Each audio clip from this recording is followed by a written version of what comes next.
la, la conferencia de la doctora María Reina Cartero Rangel, que será bajo el título Ibn Arabi, Viaje de la Creación. La doctora es doctora en filosofía. Aquí voy a recitar o decir muchas letras de facultades y de universidades, pero me imagino que ya lo sé. Creo que es licenciada en la Universidad de USM, UMSNH. Ah, Esto no, corresponde a la es la Universidad Michoacana de San Nicolás de Hidalgo. San Nicolás, vale. Y es doctora en Ciencias Políticas y Sociales de la Universidad Autónoma de México, eso sí. Sí. Eso es, vale, en Y, 2007. perdón, y también doctora en Filosofía por la Michoacana de San Nicolás de Hidalgo. Sí. Perfecto, muy bien. Investigadora del CRIM, Universidad de México, Laboratorio de Cultura Seminital y Ética de la Convivencia. Miembro del Sistema Nacional de Investigadores Niveles SNI2, profesora de la FFIL, Universidad Autónoma de México, y de la FCPIS, Universidad también Autónoma de México. Bueno, eso corresponde al departamento. Perdón, es de la Facultad de Filosofía y Letras de la UNAM y de la Facultad de Ciencias Políticas y Sociales de la UNAM. Es que es muy largo el nombre. Sí. Bueno, coordinadora de la Catedral Extraordinaria de Fátima Menisis, como sabemos que fue una escritora marroquí, y de la Universidad de Ibn Zohor Ruiz, que es UIF. Esa es la Universidad de Zohor, ¿no? Zohor, ¿no? Zohor. Sí. Eso es. De Agadir, Marruecos. Y también de la Universidad Mohamed V, Rabat, Marruecos. Tiene actualmente un proyecto que es el Magreb Hoy, puertas abiertas para la fundamentación gneoseológica de un mundo transhumante, en el marco de la Convenio Internacional Universidad de Ibn Zohor, universidad también en colaboración, se supone que es el trabajo con la Universidad Autónoma de México. Miembro del grupo académico de trabajo del Programa Universitario de Estudios sobre Asia y África, PUEAA. Así que, pues, yo creo que usted nos podría dar un poquito más especificaciones de estos trabajos y este currículum tan largo, porque tengo 2 hojas. Me prefiero que usted nos lo vaya así desglosando, porque es mejor que lo diga usted. Claro que sí. Bueno, antes que nada, muy buenas tardes a quienes nos acompañan. Saludos también aquí al doctor Abderrahmán Belaichi, gran amigo, jefe del Departamento de Estudios Hispánicos de la Universidad Ibn Zohor. Y bueno, pues gracias por estar aquí acompañándonos en esta presentación. Pues no es mi intención abrumarlos con toda una trayectoria ya de mucho tiempo, en donde pues igual que cualquier persona pues hacemos varias cosas, ¿no? Por eso aparecen ahí en el currículum algunas pues más relevantes para la vida académica y otras son relevantes también en otro sentido, en otra dimensión, para la vida espiritual. Y ese es el tema que hoy nos compete. Le estaba platicando antes de entrar aquí al señor Abdo Tonsi, tan amable por ser mi anfitrión, que, bueno, que paralela universitarios, cuando yo estaba en la licenciatura, yo comencé también los estudios sobre el Islam. Entonces ha sido como un camino paralelo entre dos formas de conocimiento que me ha permitido mucho tener como un equilibrio y un balance en mi propia vida y también conocer bastante. Han sido un espejo una del otro, sin demeritar los esfuerzos que vienen de los autores, de, digamos, estos dos saberes que han estado separados por prejuicios, no porque realmente lo estén. Eso yo creo que de entrada hay que pensarlo así. Han sido obstáculos más bien en donde el Islam ha devenido en esa otredad a la que se le han llenado de adjetivos que no corresponden a lo que es una forma espiritual, en absoluto. Eh, una forma espiritual como las otras formas. En este caso, pues que vienen del árbol monoteísta. El Islam, como bien sabemos, es heredero del judaísmo y del cristianismo. De hecho, en el Corán, que es el texto sagrado, pues toman los principales fundamentos y los profetas son reconocidos y son valorados y son, digamos, mostrados de hecho, en el Corán, en una gran profundidad, con una gran belleza, como es, digamos, el pasaje de Mariam, en donde se narra, pues, como todo esta sorpresa de Mariam cuando se le anuncia por el ángel que pues ella va a dar un hijo y ella dice, bueno, pues es que como yo nunca he estado con un hombre y bueno, pues tú vas a tener un hijo que será un profeta, se llama Jesús, tal.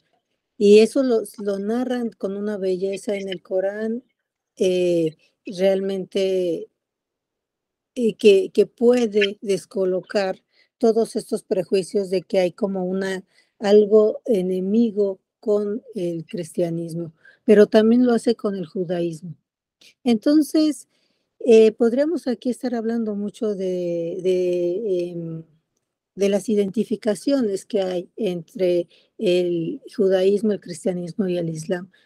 Pero el día de hoy, como el título de nuestro evento se titula Ibn al-Arabi, el viaje de la creación, pues nos vamos a concentrar en una figura que significó para el Islam un, como, como una mirada fresca y una mirada que pudo leer en el texto sagrado más allá. Pudo hacer una narrativa que siendo completamente fiel a lo que dice el texto sagrado, lo, lo engrandece mm, y lo lleva a profundidades que a uno le hace inmediatamente conectarse con las fibras espirituales. Estábamos hablando también antes de comenzar este video que lo espiritual no siempre va de la mano de las religiones institucionalizadas. La espiritualidad es constitutiva, es una necesidad constitutiva del ser humano, es como el aire. Entonces, este deseo religioso, la palabra religión quiere decir en su etimología religare, la unión con los otros y con el mundo. Entonces, esta parte espiritual que después ya devino eh, con otras culturas, digamos, que se ha pensado la filosofía, es también una espiritualidad. La filosofía es una forma de espiritualidad. Eh, entonces, cada comunidad, como se dice en el Corán, tiene sus propias creencias, sus propias formas de, de poder gestionar y de poder resolver esta necesidad. Eh, La parte más interesante de por qué abordar a una figura como la de Abu Bakr Mohammed Ibn al-Arabi es porque en este momento es de una gran ayuda y valía para poder unirnos a las poblaciones que están en conflicto debido a estos prejuicios de orden religioso, o que el pretexto que se le da para tener ese conflicto es de orden religioso, porque él fue uno de los principales que abogó por por una interreligiosidad. Cuando él nos dice que su corazón es ya un jardín en donde él puede ser musulmán, cristiano, judío o de cualquier otra religión, que hay una unidad y que él solamente percibe la unidad, que Allah es la unidad y que la creación es una sola, que no hay separaciones, sino que estas son solamente aparentes. Creo que es lo que necesitamos en este momento. Podríamos decir que él es un adelantado que nació en Murcia el año en el 1165 y falleció en Damasco en el 1240. Él es un adelantado ya a lo que ahora podríamos pensar como la diversidad en la unidad. ¿Cómo podemos pensarnos diversos, diferentes y al mismo tiempo unidos, como una comunidad? La globalización, la economía nos empujó hacia allá y la globalización de la mano de la tecnología.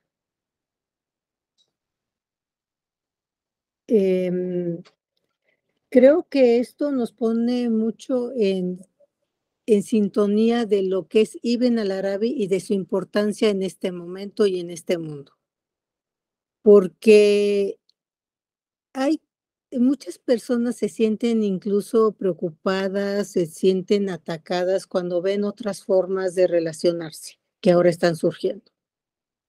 Cuando incluso hay estas nuevas formas de lenguaje que abogan por hablar siempre en todas, hacer todas estas distinciones para incluir cada vez a más. Es el llamado de la diversidad y al reconocimiento de la diversidad y que se ha nombrado. Y al mismo tiempo y de manera aparentemente contradictoria, pero como lo vamos a ver con Ibn al-Arabi, no es así. Se puede pensar la diversidad en la unidad. Esto es, la interculturalidad, la multiculturalidad, va hacia allá, hacia la unidad, que es lo que ahora está en el centro de todo. Él fue entonces alguien que se adelantó todos estos siglos, ¿no? Se adelantó 7 siglos para decirnos que no existe nada aparte de Allah. Y Allah pensado como esta energía, como esta espiritualidad creativa que nos contiene a todos, al conjunto de lo creado. Si comenzamos con esta imagen de la unidad, podremos entonces adentrarnos cada vez más y mejor a este pensamiento. Voy a dar como unos, digamos, breves rasgos de la trayectoria de Ibn al-Arabi para conocerlo mejor. Su rango espiritual se manifestó desde muy joven y en el año 1200 se le ordenó, él tuvo una visión. Se le pidió en esta visión encaminarse hacia Oriente y en 1202 realizó una peregrinación a la Meca. A partir de entonces viajó de ciudad en ciudad por los territorios del mundo musulmán hasta instalarse definitivamente en Damasco. escribió más de 400 obras, que nos han llegado muy pocas y traducidas al español aún menos, ¿no?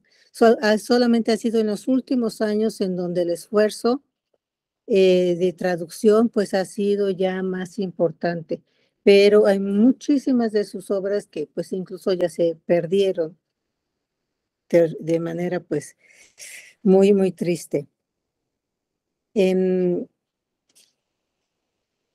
de las más importantes es precisamente las revelaciones de la Meca, Al-Futuhat al-Makiyya, una vastísima enciclopedia de sabiduría esotérica y conocimiento espiritual, y Los engarces de la sabiduría, que es un libro que hoy vamos a revisar algunos pasajes porque eh, trata sobre todo en un pasaje sobre el viaje de la creación como mundo imaginalis. Este mundo imaginalis viene aquí referido y sobre eso va a girar nuestra plática. El conjunto de su obra nos proporciona una maravillosa exposición de la doctrina de la unidad de la existencia. Lo que les decía antes, hay una traducción preciosa, ya antigua, que se llama Tratado de la Unidad, que fue traducido y comentado por Roberto Pla. Y donde también voy a leer algunos pasajes de esto, porque es muy interesante, sobre todo, como dije antes, para el momento de hoy. Pensarnos como una unidad y como una diversidad, yo creo que son una de las mayores enseñanzas que nos ha dado Ibn al-Arabi, ya desde hace muchos siglos, y que hoy podemos aprender mucho de esto, de su obra y de todo su esfuerzo para poder decirnos que la unidad, acerca de la unidad de la existencia, esa realidad única e indivisible que se manifiesta en las múltiples formas del mundo. Otro tema fundamental a lo largo de toda su obra es que el ser humano es la imagen perfecta de esa realidad única y múltiple. Y por lo tanto, aquellos seres que alcanzan el perfecto conocimiento de sí mismos alcanzan el conocimiento por gracia de Dios y su realización en él.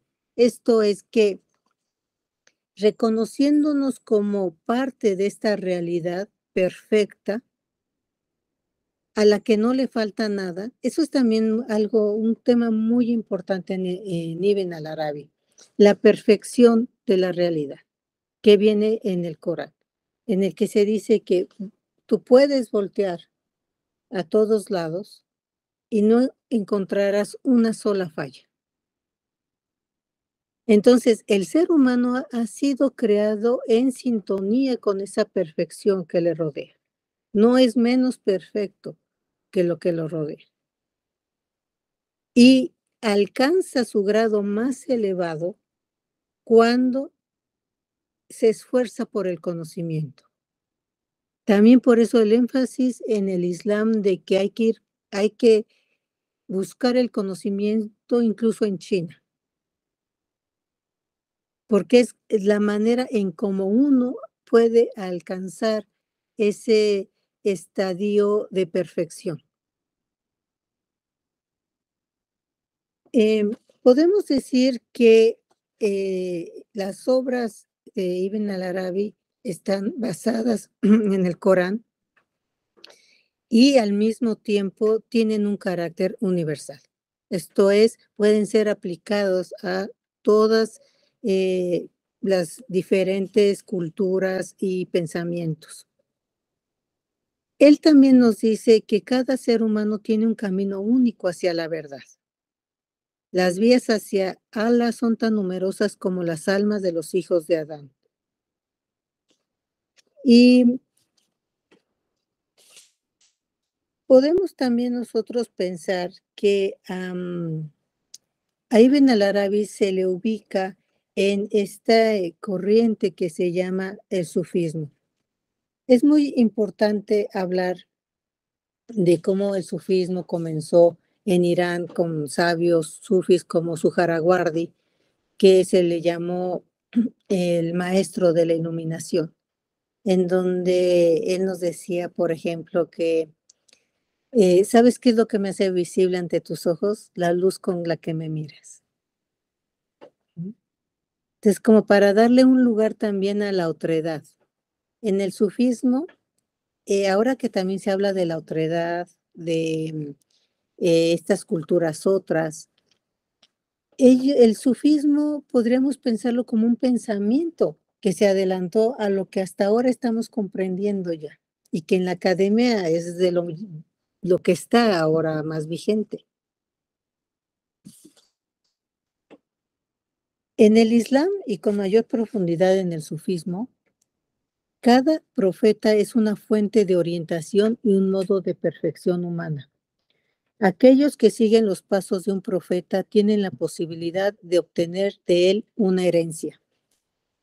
En árabe, wirata, que posee 3 dimensiones básicas: obras que manifiestan los nobles rasgos de un noble carácter, estados o experiencias interiores de realidades ocultas a los ojos de la mayoría de los creyentes, y el conocimiento, la gnosis, la comprensión directa de las diversas modalidades de la realidad. Todas las modalidades de perfección humana establecidas por los profetas conllevan el conocimiento de una cierta configuración de lo que se conoce como las realidades, y que no son sino todas las cosas del universo tal y como Dios las conoce.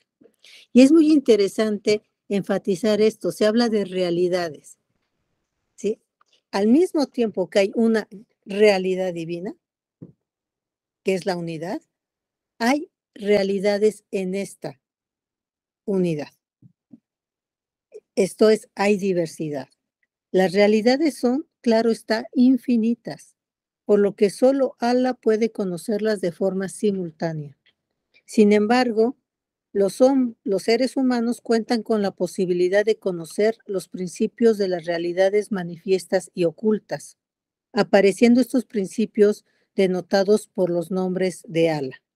Según Ibn al-Arabi, los grandes profetas conocen todos los nombres de Allah, pero tienen una conexión especial en lo que se refiere a cómo ciertos nombres divinos específicos ejercen sus efectos sobre el universo. Y aquí les voy a contar algo porque ustedes se preguntarán, bueno, ¿y por qué ella que trabaja acá en las universidades y todo se interesó por el Islam, por el sufismo, por Ibn al-Arabi? Bueno, en especial porque había una búsqueda en mi espiritual muy grande que no podía satisfacerse con lo que yo encontraba a la mano, ni en la universidad, ni a mi alrededor.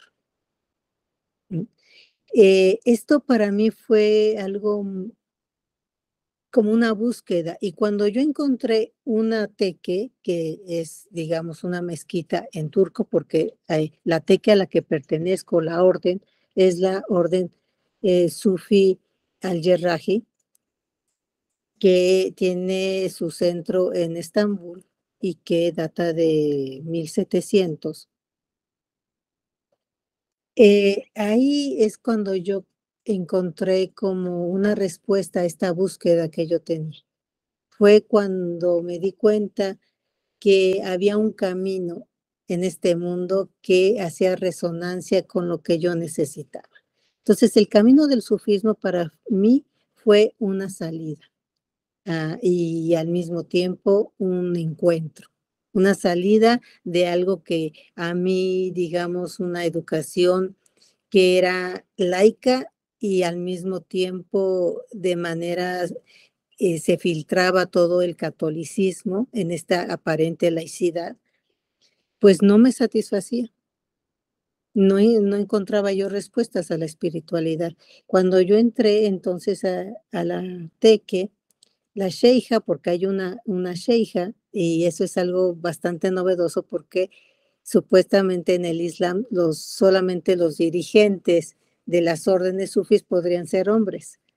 Y aquí se rompe esto porque es una mujer quien dirige esta orden que cuenta aquí en México ya con miles de personas que la constituyen, que de muchos países. Y cuando yo entré, la primera pregunta que me hicieron fue, ¿por qué tú quieres estar en el Islam? ¿Por qué quieres ser musulmán? Y mi respuesta fue, porque quiero conocer a Dios. Y esto me lo preguntaron para darme un nombre musulmán. Y mi nombre fue Malika Arifa. Malika porque es reina en árabe. Y Arifa quiere decir, es uno de los nombres de Allah, Arif, que es quien conoce. Entonces, no es que yo tenga el conocimiento, sino que mi corazón tiene ese anhelo. Entonces, lo que hacemos los seres humanos es tener anhelos de llegar a poder colmar en nosotros mismos esos nombres, eh, que son eh, eh,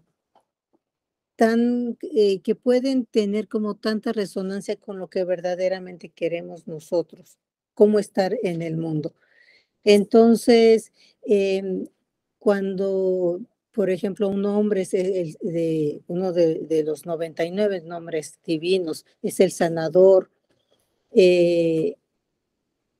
Entonces, uno piensa en este nombre y entra como en una especie ya de sanación anterior a una sanación física, porque ya lo está pensando así. Entonces, los nombres divinos lo que evocan son anhelos. No es que uno sea por sí sanador o que uno tenga esto, digamos, como poderes mágicos. No es así, ¿no? Aquí no hay nada de magia, sino que más bien son como anhelos sobre eso. Un momentito, por favorcito. Es que no tengo muy buena señal. Un segundo.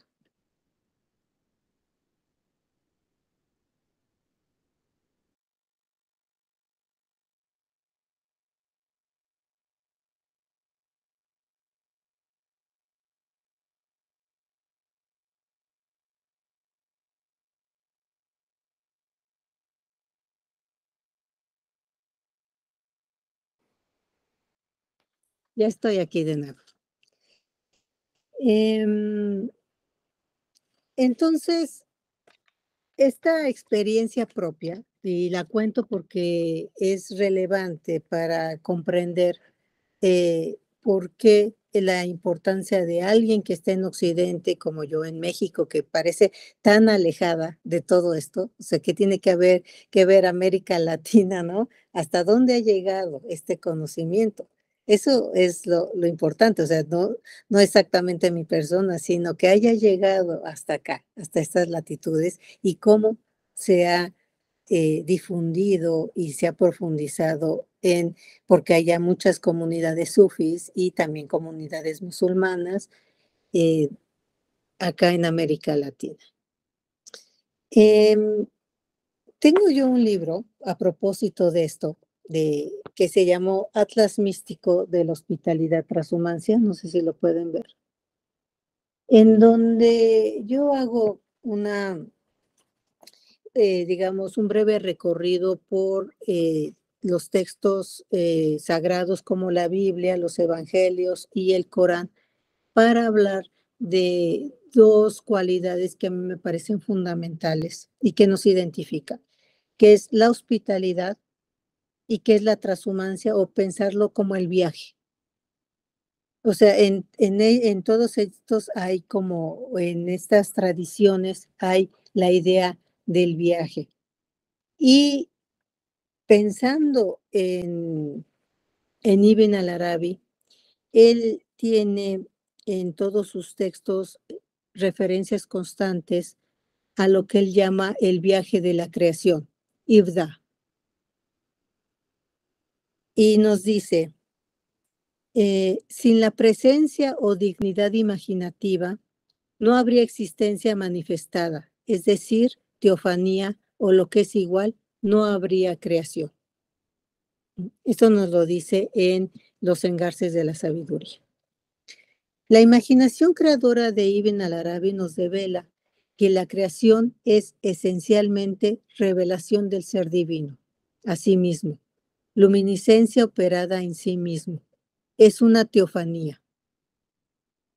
La hermosa enunciación del suspiro de compadecimiento existenciador. Este suspiro da origen a toda la masa sutil de una existenciación primordial designada con el nombre de nube, Amá, y manifestándose ante nosotros como teofanía, que implica también el sentido de brillar, aparecer a la manera de la aurora, aludiendo así a la experiencia primordial de la aparición, del brillo, de la develación, del paso del estado de ocultación, de potencia, al estado luminoso manifestado y revelado como acto de imaginación divina primordial. Esto es, que la creación es un acto de imaginación primordial. Allah imaginó el mundo y nos imaginó a nosotros los seres humanos en ese mundo y nos dio la capacidad de reconocer esto. Esto es de conciencia para darnos cuenta de esta imaginación divina primordial. Nos dice Ibn al-Arabi en El esplendor de los frutos del viaje. La creación y el orden es el viaje de la creatividad o invención, Ibda, en el que después de la creación en 2 días de los 7 cielos, a cada uno de ellos le inspiró un orden y en ellos colocó a todos los seres de acuerdo con su composición e influencia, así como conforme a su transformación y tránsito de un estado a otro, por los periodos y los ciclos. Origen y principio son una determinación del amor en Ibn al-Arabi. Y esto también es algo muy importante. La imaginación de Allah es amorosa. Él hizo el mundo por amor.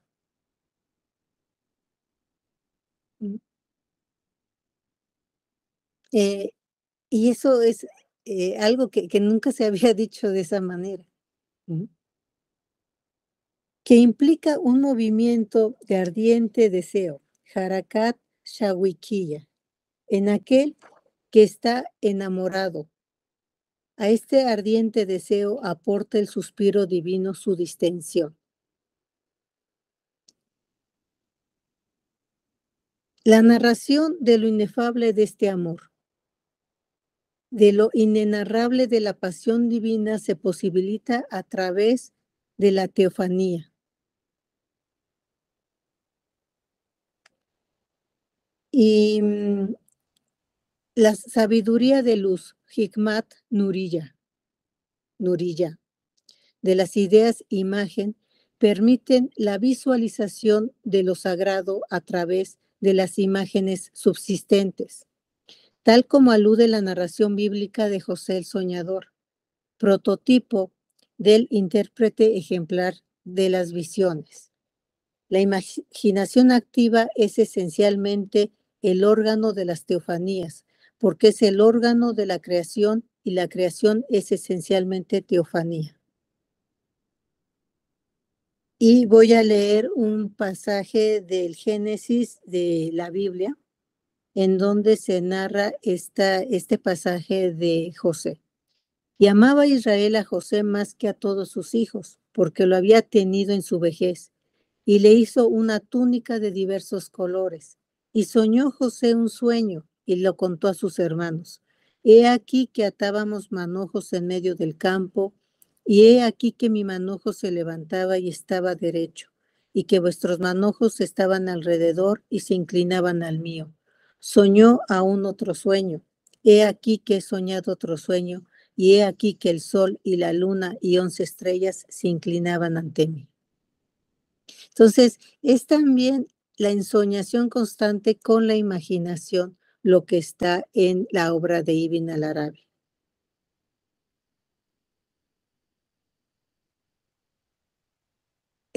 También podemos nosotros relacionarlo con la palabra ta'wil. que significa devolver una cosa a su verdadera realidad, descubriendo el sentido verdadero, hakika, que también tiene que ver con la verdad, de lo que se oculta en la metáfora. A través de este viaje visionario se arriba a la tierra mística de Jurkalía, territorio existencial en estado de liberación, lugar de la percepción sensible y escenario excelso de las teofanías, de las epifanías divinas. Todo esto forma lo que podríamos llamar y que llama Ibn al-Arabi mundo imaginalis.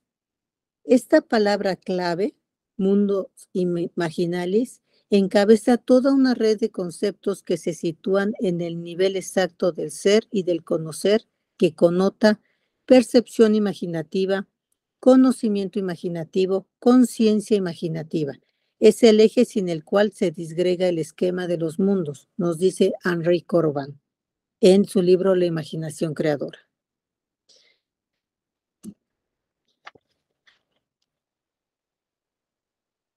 La puerta de acceso a este mundo imaginalis es el lugar, el mundo en el que tienen lugar y su lugar no solo las visiones de los profetas, sino las visiones de los místicos y de los acontecimientos visionarios que experimenta cada alma humana en el momento de su éxitus de este mundo. Esto es cuando nosotros partimos de este mundo. Vamos a poder nosotros experimentar toda esta unidad imaginativa.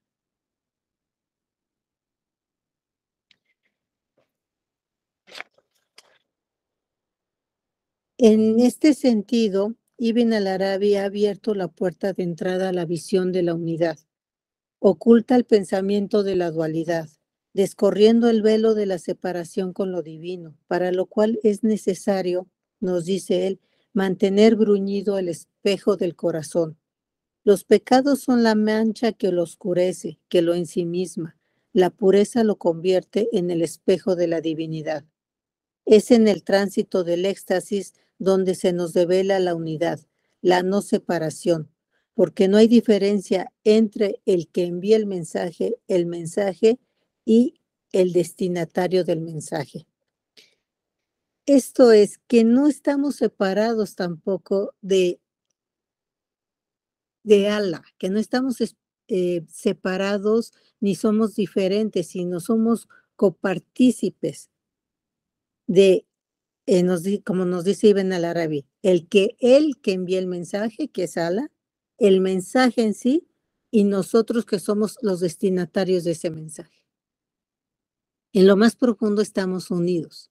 Y por eso podemos comprenderlo, y por eso podemos tener esta dimensión consciente de lo espiritual, de las teofanías, de la imaginación, porque compartimos estas capacidades.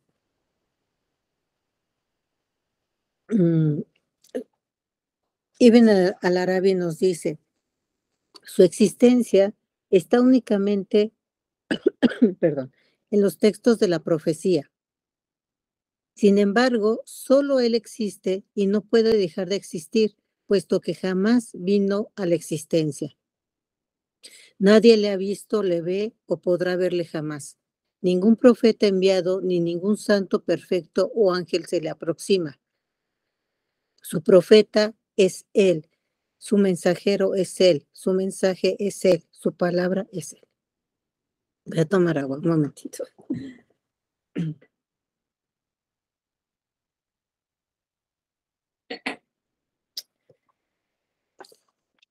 Ibn al-Arabi nos ha regalado en el relato sobre la unidad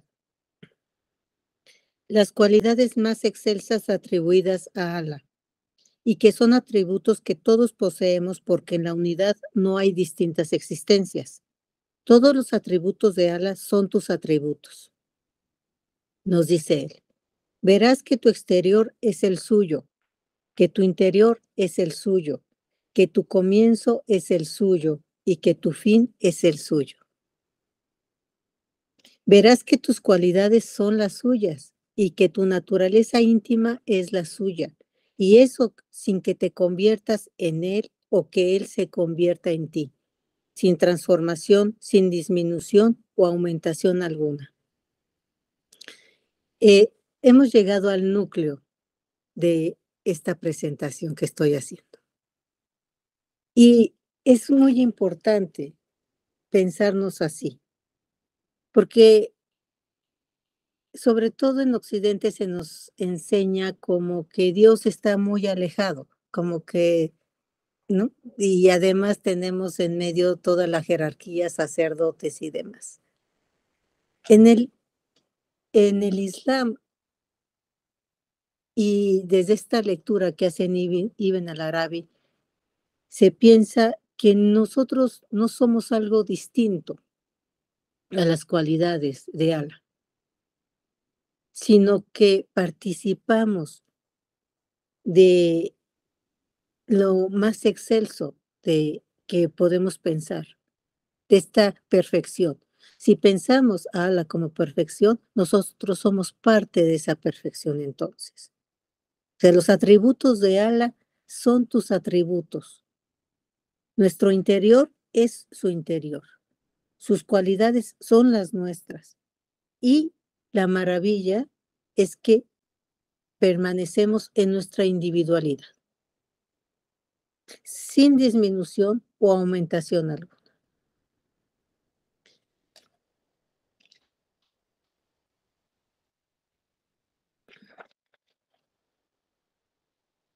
Ibn al-Arabi nos relata que el ser humano primordial es el lugar de la inscripción ingrávida, Naqsh, y la marca en la cual el rey pone un sello sobre su tesoro. Es llamado califa en tanto Dios preserva su creación a través de él, tal como el sello preserva sus tesoros. Esto es, Ibn al-Arabi nos dice que el ser humano es en este sentido un tesoro para Allah. En el Islam se relata cómo hay este reclamo de Iblis, que aquí se le conoce como, pues, el diablo, ¿no? O sea, como el ángel que, digamos, eh, entra, hace esta intromisión en la unidad.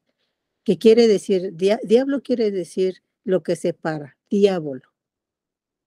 Entonces, Iblis va a ser este ángel, porque no hay nada que no haya sido creado por Allah, que ante la creación del ser humano y en la tierra, ¿no? Le pregunta a Allah, ¿vas a poner en la tierra a alguien que va a crear la destrucción y la matanza? Y le contesta a Allah, yo sé lo que tú no sabes. Y él sabe, el ser humano, lo que ustedes no saben. Y entonces le pide a Adán, por favor, di los nombres de las cosas del mundo. Y Adán empieza a decirlas. Y los ángeles no lo saben. Cuando en este relato a Adán se le da la cualidad y el atributo de conocer los nombres de las cosas, está participando de este conocimiento divino, que ni siquiera los ángeles lo tienen. Entonces, este lugar primordial que se le ha dado al ser humano y es un tesoro para Allah. Y lo relata así Ibn al-Arabi.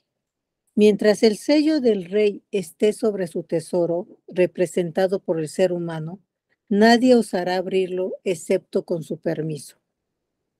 Lo designó como califa, esto es como representante en el mundo, para la preservación del cosmos. Y el cosmos no cesará en tanto el ser humano perfecto permanezca en él. ¿No ves que al desaparecer él de sobre la faz del mundo son quebrantados los cerrojos de su tesoro? Nos dice Ibn al-Arabi en los engarces de la sabiduría. Lo anterior es confirmado en los siguientes versos del Corán, que lo referí antes, pero ahora lo digo como tal, que está en el Sura de la Vaca, Al-Baqara 2, 30-39. Y cuando tu Señor dijo a los ángeles, voy a poner en la tierra a un representante mío, califa, dijeron, ¿vas a poner en ella a quien extienda la corrupción y derrame sangre, mientras que nosotros te glorificamos con la alabanza que te es debida y declaramos tu absoluta pureza? Respondió, yo sé lo que vosotros no sabéis. Y enseñó a Adán todos los nombres. Luego mostró esto a los ángeles diciéndoles, decidme sus nombres si sois veraces. Dijeron, gloria a ti, no tenemos más conocimiento que el que tú nos has enseñado. Tú eres en verdad el conocedor perfecto, el sabio. Dijo, Adam, dile sus nombres. Y cuando lo hubo hecho, dijo, no os dije que conocía lo desconocido de los cielos y de la tierra, así como lo que mostráis y lo que ocultáis.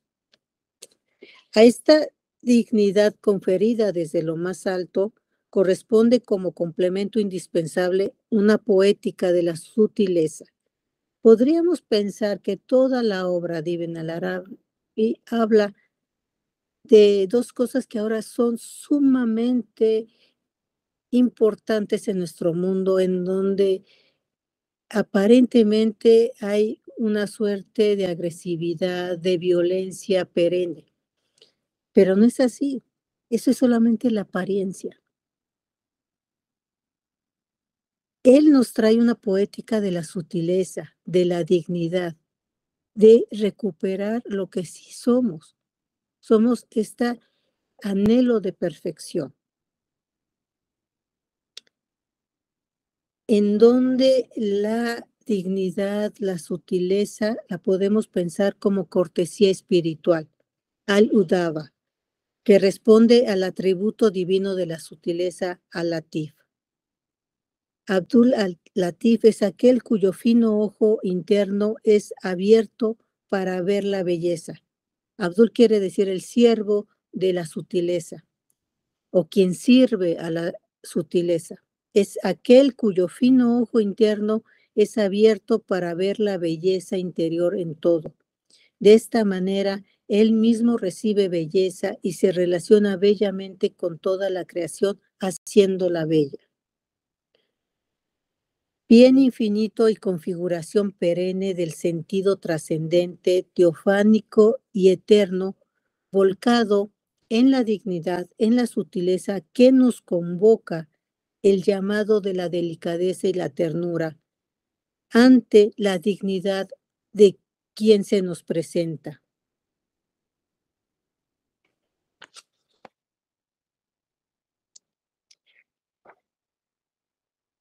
Bien, no sé cuánto tiempo tenga.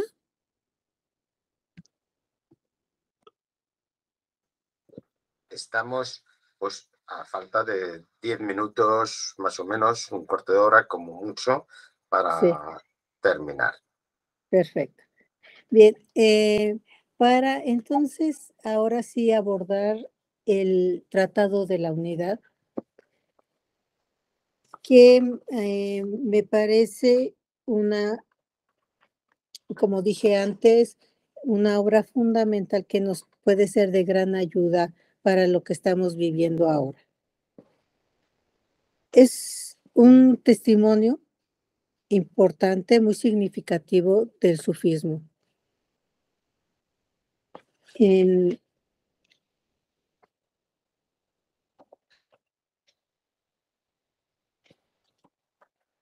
Él comienza diciéndonos, solo existe la unidad. Tú eres Él y Él es tú. Y nos dice, gloria a Alá, ante cuya unicidad no hay nada anterior, si no es Él, que es el primero. Gloria a Alá, después de cuya singularidad no hay un después, si no es Él, que es el siguiente.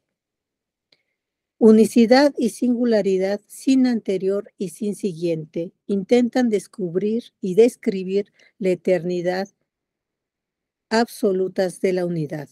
Esta debe ser estudiada, comprendida y vivida, porque el estado de la unidad representa la culminación del proceso espiritual. Tal culminación se alcanza por la extinción de la idea del sí mismo, es decir, cuando se ha llegado al conocimiento o gnosis de que el sí mismo es él, lo que equivale a morar en Dios. Ibn al-Arabi nos dice, cuando aparece mi amado, ¿con qué ojo he de mirarle? Con el suyo, no con el mío, porque nadie le ve sino él es mismo. Esto es muy interesante porque implica que esta idea como de la individualidad extrema que estamos viviendo,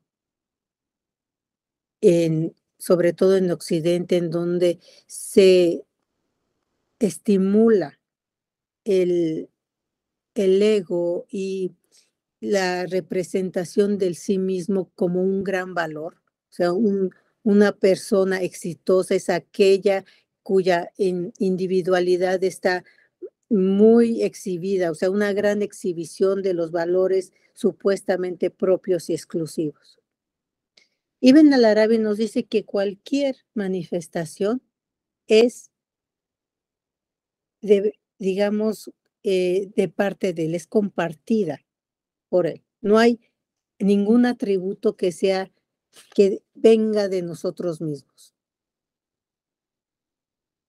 Esto realmente resulta muy liberador, porque la idea del éxito, que en su etimología quiere decir salida, fíjense, éxtasis, salida de sí mismo, nos pone siempre a la intemperie, nos pone siempre nos expone al ojo y al juicio externo, que a veces es halagador y otras veces puede ser devastador.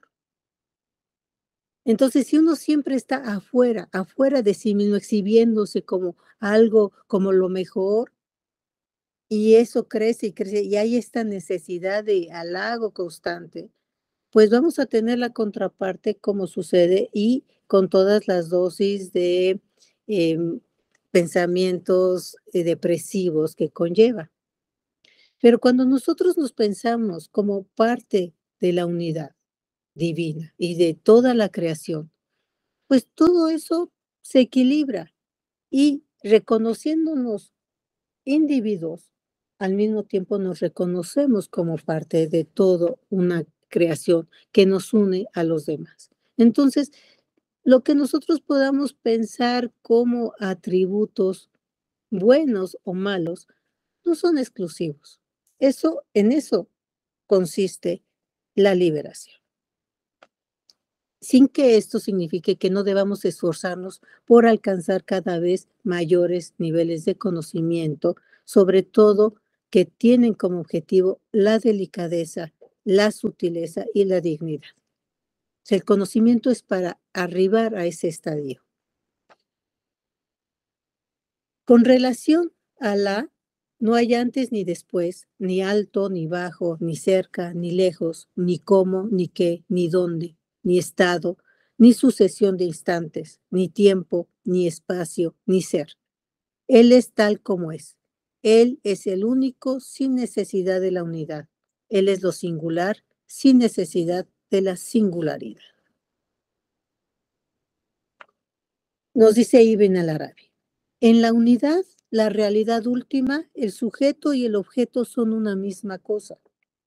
Esta particularidad se revela a la mente cuando una vez alcanzado el conocimiento de sí mismo, se ve que el sí mismo y él y Allah no son dos cosas diferentes.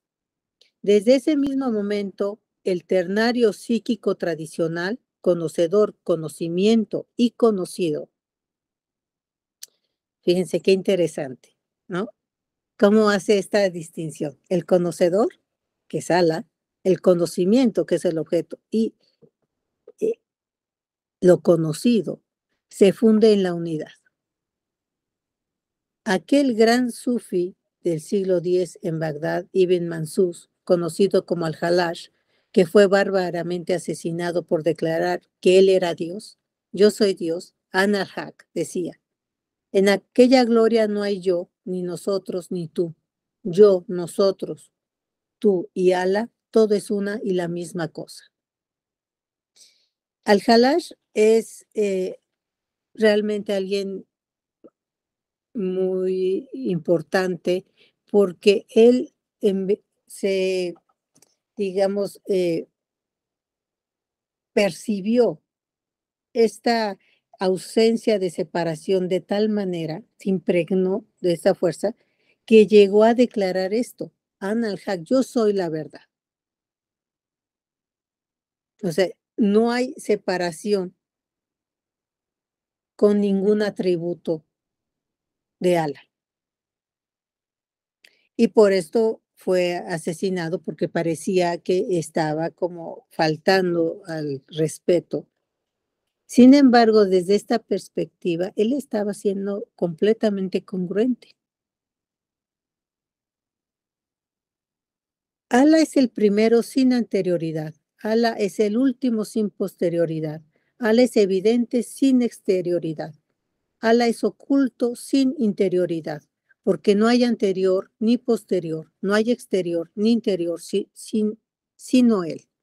Entonces, las coordenadas que nosotros tenemos de tiempo y espacio, antes, después, esto parecieran como las coordenadas que nosotros manejamos son coordenadas de sentido que nos permiten alcanzar el conocimiento y poder estar, digamos, en el mundo. Pero Alá, que no necesita de esto y que vive en la unidad, que es la unidad, pues no necesita nada de esto que los seres humanos sí nos necesitamos. Nos dice Ibn al-Arabi, después de haber resaltado la eternidad y la soledad, la temporalidad y la unicidad de la unidad, se describe ahora su inconmensurabilidad, su espacialidad incondicionada y abstracta.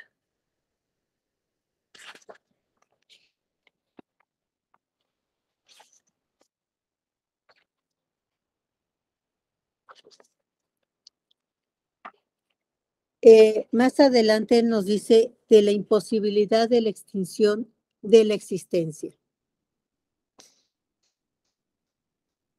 La extinción o apagamiento interior, faná, es uno de los principios básicos del sufismo, que afirma que solo mediante la extinción de la existencia se puede alcanzar la gnosis o conocimiento supremo. De ahí que el sufi dedica sus mayores esfuerzos a obtener el faná. Esto es decir, como a quitar el ego de uno, la extinción del sí mismo. Pero lo que Ibn al-Arabi nos dice es que nadie es una existencia, por lo que la extinción no es posible, ya que no puede extinguirse lo que no existe. La diferencia polémica viene de que los hechos se exponen desde un punto de vista diferente. Quien mira desde el dualismo ve como imprescindible la extinción de su existencia, pues esta es su existencia propia lo que le separa de la unidad. Pero Ibn al-Arabi ve las cosas desde la unidad misma y sabe que en ningún caso hay existencia, sino solamente idea de la existencia. O sea, idea de la separación. No es que estemos separados, tenemos una idea de la separación. Y si no hay existencia, resulta ocioso hablar de la extinción de la existencia. Por, si lo llevamos a la etimología, existencia querría decir salida de la unidad. Por otra parte, la creencia de que hay que operar la extinción constituye el mayor obstáculo para alcanzar la gnosis o el conocimiento espiritual, pues el propósito de la extinción es en sí mismo dualidad. Por el contrario, si alguien puede concebir que no existe lo que resulta idéntico al conocimiento de sí mismo, ahí está la gnosis, la unidad. Esto viene a ser lo que proclama alguien que conocemos incluso ya más, se le ha dado en los últimos años mucha importancia a Jalaluddin Rumi, que fue un poeta y sabio sufí, uno de los más importantes. El gran sufí persa que nos dice, He buscado, alma mía, del uno al otro confín, y nada hallé en ti que no fuera el amado. O sea, ala. Al atribuir la gnosis a la extinción, paná, y a la extinción de la extinción, es un credo idólatra, nos dice Ibn al-Arabi. Esto es negarle y entonces eres formalmente culpable de idolatría. El profeta Mohammed, sallallahu alaihi wasallam, ha dicho, quien se conoce a sí mismo, conoce a su Señor.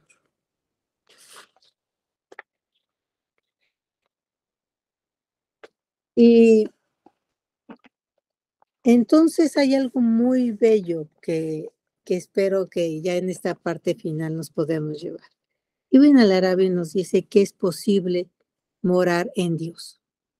Esto es el Baka.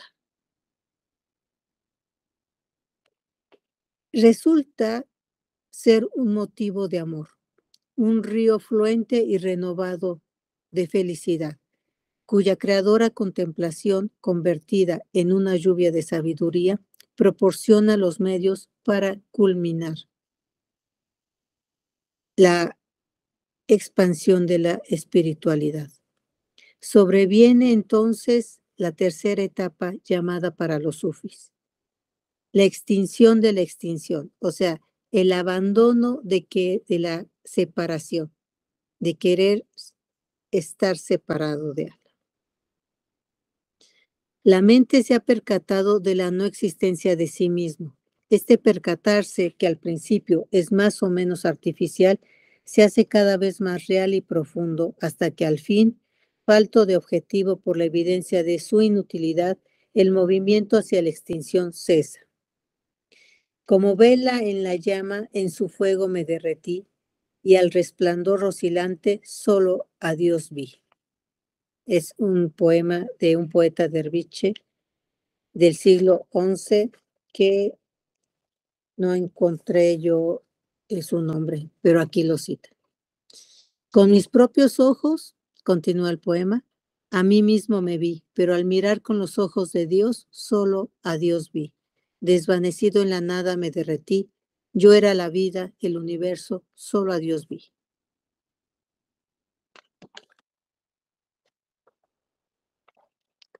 Bien, entonces, regresando ahora a lo que podemos pensar ya el viaje de la creación.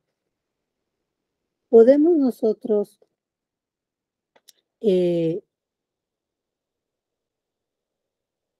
pensar que el gran regalo que Ibn al-Arabi ha dado a la humanidad es saber que el mundo creado es una imaginación creativa, es el fruto de la imaginación creativa de Allah, que nosotros compartimos sus mismos atributos, sus mismas cualidades, y que entonces somos co-creadores de este mundo. De nosotros depende alcanzar esa gnosis, el insan kamil, el estadio más alto para poder hacer de este mundo, para poderlo seguir haciendo tan bello como Él lo creó. Lo que vemos de falla, entonces, es resultado del desconocimiento de que compartimos estos atributos, los atributos de la perfección. Cuando somos conscientes de eso, entonces nos abocaremos a hacer este mundo incluso tan bello como podamos imaginarlo, porque compartimos este atributo de la imaginación. Entonces, las fallas es porque no tenemos esta conciencia. El llamado de Ibn al-Arabi es entonces no sentirnos separados y que tampoco es la extinción del sí mismo, sino es conservando la individualidad, sabernos parte de ella, la diversidad en la unidad, y que todo esto tiende al amor, tiende a la dignidad, tiende a la sutileza. No hay entonces falla en todo lo que él nos dice.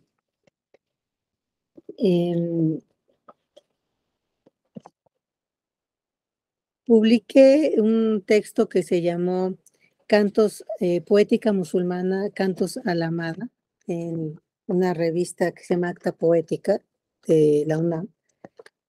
Y ahí también cito un poema de Rumi, precisamente, que se llama, bueno, no tiene título, pero lo voy a leer. No soy de Adán ni de Eva, ni del Edén o del Ridwan. Mi lugar es lo sin lugar, mi huella es lo sin huella. No es cuerpo ni alma, pues pertenezco al alma del amado. He alejado la dualidad. He visto que los dos mundos son uno.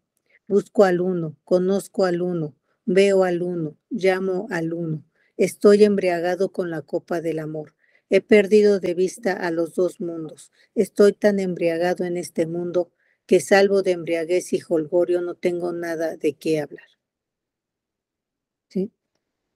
Esto está en su libro Divan o Diwan. Y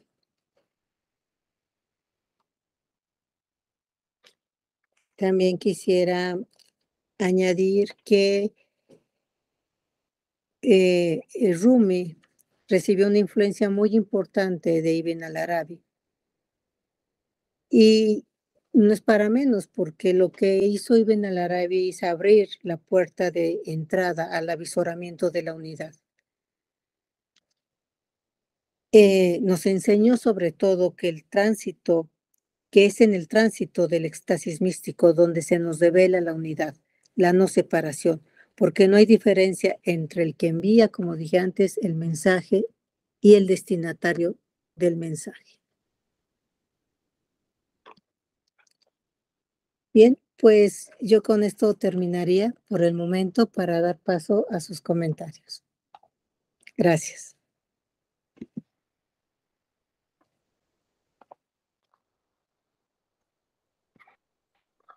Bueno, muchas gracias, doctora. Realmente este viaje es tremendo. Necesita una capacidad de espiritualidad especial, porque ahí la mezcla de filosofía muy profunda de este hombre nos hace ver que precisamente lo que nosotros siempre pensamos internamente, qué es lo que es este mundo, qué es lo que es realmente la humanidad o el universo. Y entonces ahí, en ese relato suyo, en cuanto habla de unidad dentro de una unidad, me viene a la imagen o a la imaginación, es el universo, como que las galaxias forman parte del universo y a su vez las galaxias tienen partes. Por lo tanto, todas al final forman la unidad y siendo en sí mismas unidades individuales. Y entonces esto puede ser también cercano a lo que es la ciencia en sí, ¿no? Entonces yo veo una cuestión también que me llama mucho la atención, el que este hombre, en la época que vivió, que es Al-Ándalus, tuvo que ser también una luz, no para su gente en cuanto a luz, me refiero en cuanto a explicaciones, ¿no? Del ser y el por qué, porque es ahí donde está la cuestión del por qué. Entonces, el hecho de que conviva con un ambiente donde cristianos, judíos y musulmanes compartían tierra, sean por el mismo Estado o por separación, da lo mismo, le dio digamos, un chance para poder llegar a la gente de la otra espiritualidad o de otra condición religiosa.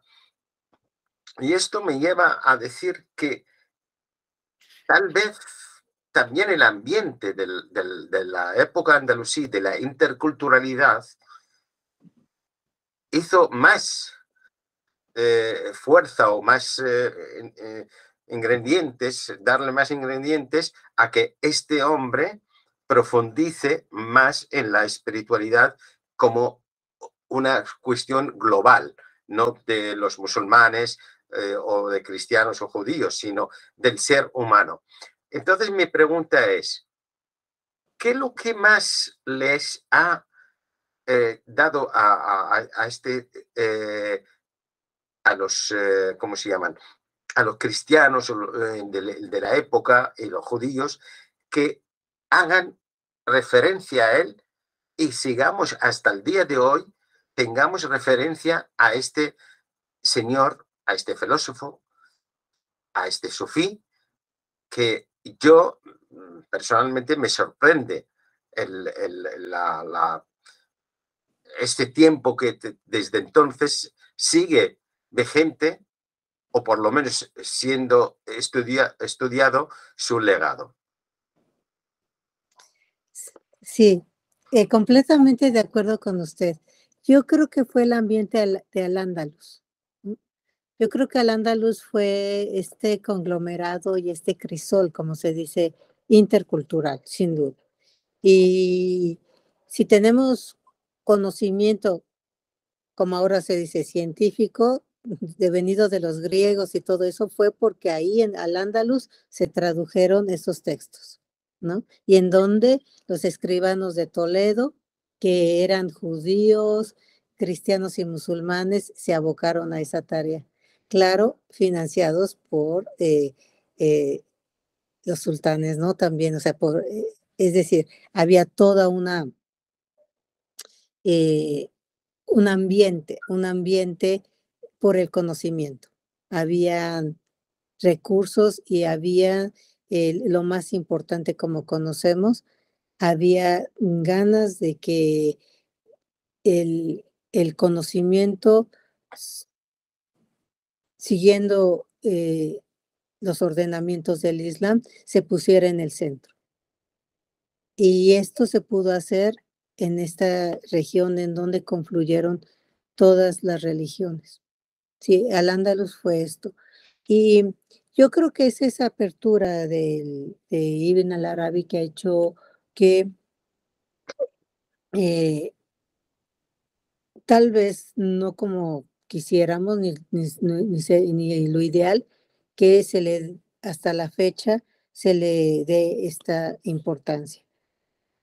Creo que en este momento podría ser mucho más pertinente acelerar las traducciones y hacer como un trabajo de difusión de su obra, porque va muy de la mano con los temas álgidos que están en este momento. La interculturalidad, la multiculturalidad, lo interreligioso, lo intercivilizatorio está ahí. Yo creo que esas son las respuestas, ¿no? O sea, ¿cómo puede ser la diversidad en la unidad? Eso es lo que él nos aporta, un aporte que está ahí desde hace 8 siglos, ¿no? Sin duda. Perfecto, perfecto. Bueno, no sé si alguien quiere hacer alguna pregunta o una observación. Bueno, como no los veo en imagen, no tienen la imagen puesta, pues entonces, pues yo no sé si tiene algo que añadir, doctora. Claro, dejé hasta el final, pues, el poema más conocido de Ibn al-Arabi, que dice así: mi corazón mi corazón acepta todas las creencias. Es un prado para las gacelas y convento para el monje, templo para ídolos, cava para peregrinos, tablas de la Torá y libros del Corán. Profeso la religión del amor donde quiera que cabalguen sus monturas, pues el amor es mi sola religión y mi fe. ¿Mm? Entonces, el Sheikh Al-Akbar, el maestro más grande, nos enseña el amor, la delicadeza, la ternura en un mundo tan necesitado, tan hambriento, tan sediento de estos atributos. Considero que no hay tema más urgente, más importante en este momento que pensar la convivencia, la mejor manera de estar en el mundo, con nuestras diferencias y poder dialogar y poder pensarnos y poder respetarnos con delicadeza, con dignidad, pensándonos a todos como parte de lo mismo, de la misma creación. No estamos separados, más que son las ideas de separación. Entonces, impulsar y reforzar lo que nos une, que es el cuidado del mundo, hacerlo más bello, hacerlo más habitable. Eso nos llevará a una mejor convivencia, a pensarnos mejor, a aprender las lenguas de los otros, a aprender las religiones de quienes nos rodean también, a ser abiertos, a poder dar lo mejor de nosotros, de nuestras creencias. Los que somos musulmanes, pensar y dar lo mejor del Islam en nosotros hacia los demás y a su vez también los cristianos dar lo mejor de su cristianismo al mundo y el judaísmo dar lo mejor de su judaísmo al mundo. O sea, exacerbar lo mejor de cada creencia, de cada idea, para poder encontrar ahí un lugar de convivencia, que es lo que está necesitado el mundo de hoy. La figura de Ibn al-Arabi, entonces hoy se nos revela como esta figura que puede aglutinar nuestras diferencias y puede llevarnos a ese lugar del convivio. Tendríamos nosotros, en verdad, con urgencia, que trabajar mucho más en la convivencia, en este intercambio de ideas, de lenguas, en conocernos más. Estamos en América Latina, sobre todo, que hemos estado tan alejados de este conocimiento, tan alejados de la sabiduría musulmana, de la sabiduría del sufismo, de esta dimensión mística del Islam, y que solo en los últimos años nos ha llegado esto para incluso revalorar y reevaluar nuestras creencias cristianas. Yo a partir de ahí aprendí a amar con la mayor dulzura a María, a Jesús, a Abraham, al profeta Abraham, a todos los profetas. Aprendí de su historia, de todos sus periplos para poder hacer este templo maravilloso de la Cava, el primer templo de la humanidad. ¿Cómo no querer a toda la historia de Jacob, ¿no? Que después vino en Israel? ¿Cómo, ¿Cómo podrían ser ellos motivo de discordia o separación, todas esas figuras que su lucha fue por el amor y por la mejor convivencia, por la dulzura eh, y por elevar la dignidad humana? ¿Cómo podríamos nosotros pensarnos que no compartimos esos valores? Y también de otras religiones que no conocemos, más alejadas, como el budismo, otras tantas. Nosotros tendríamos entonces que incluir como parte de nuestra dignidad y de nuestra sutileza estas otras creencias, no estar en discordia con ellas. De esa manera, eso es lo que nos enseña el maestro Ibn al-Arabi, el ir al otro, a lo otro, todo eso que se piensa, la otredad, todas estas distintas formas de espiritualidad, hacerlas también nuestras. Y de esa manera yo creo que vamos a llegar a la mejor convivencia. Así. Mi último libro se llama El Dolce Convivio. Ujú. Y para mí, yo creo que la meta de nuestro estadio en el mundo, para lo que estamos aquí, no es para tener éxito de ningún modo, para ser famosos, para ser reconocidos por ningún atributo especial. Estamos aquí para convivir y para vivir la vida de la mejor manera, de la manera más dulce, de la manera más amorosa con el otro. Ese es el núcleo, ese es el porqué, el leitmotiv de nuestra estadía en el mundo. Si no lo estamos logrando, nada de lo aparentemente fastuoso, ni de los grandes templos, ya sean mezquitas o catedrales, pueden solucionar lo que es eso, nuestra tarea, el poder convivir en paz, con reconocimiento y amor. Pues yo Este, ahí termino.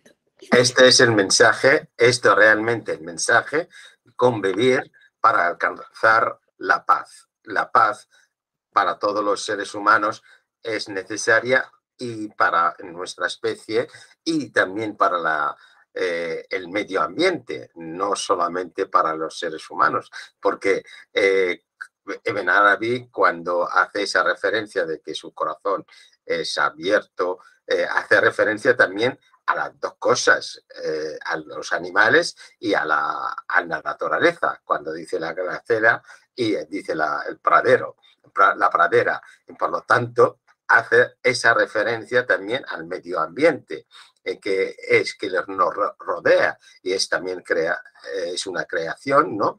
Y esto, pues, nos empuja, yo creo, en este mensaje a que respetemos unos a otros, respetemos en nuestro medio ambiente y avancemos en el entendimiento que es lo que con él podemos conseguir una vida digna para todos los seres humanos. Doctora, desde luego ha sido un placer. Muchísimas gracias porque esto abre la mente de una manera, de una perspectiva tremenda. Y para asimilar todo esto, pues necesita uno, por supuesto, profundizar en todas estas enseñanzas de este hombre y de todos ustedes que han ido estudiándole y gracias a ustedes también nos hemos podido conocerle y conocer, por supuesto, esas facetas tan complicadas para los seres que no tenemos esta capacidad para investigar, pero claro, esa es una tarea de CIAR para llevar el conocimiento a la gente. Esta charla ha sido grabada y la vamos, por supuesto, a poner en nuestro canal de YouTube y esperemos encontrarnos otra vez, aunque yo prefiero que sea presencial. Si alguna vez pase por aquí, por Madrid o por España, a lo mejor podemos hacer alguna conferencia presencial. Muchísimas gracias. Yo estaré encantada de estar ahí en presencia muy pronto. Ya nos pondremos de acuerdo. Claro que sí. Eh, para mí, pues ha sido un gran honor. No hay mayor felicidad que yo tuve que esperar 25 años para hablar en público sobre esto, sobre un tema que ha sido, como dije, paralelo a mi trayectoria académica formal. Y pues estoy muy agradecida con ustedes porque abrieron esta ventana y este camino. Y pues yo estaré encantada de participar muchas veces con ustedes, profundizando en este y en otros pensadores también sufis, musulmanes. Claro que sí, va a ser un gran honor. Le agradezco mucho. El honor es el nuestro y muchísimas gracias. Un Gracias. saludo y hasta la próxima. Hasta la próxima. Bueno, aquí cerramos la conexión. Muchas gracias a todos y todas. Hasta luego.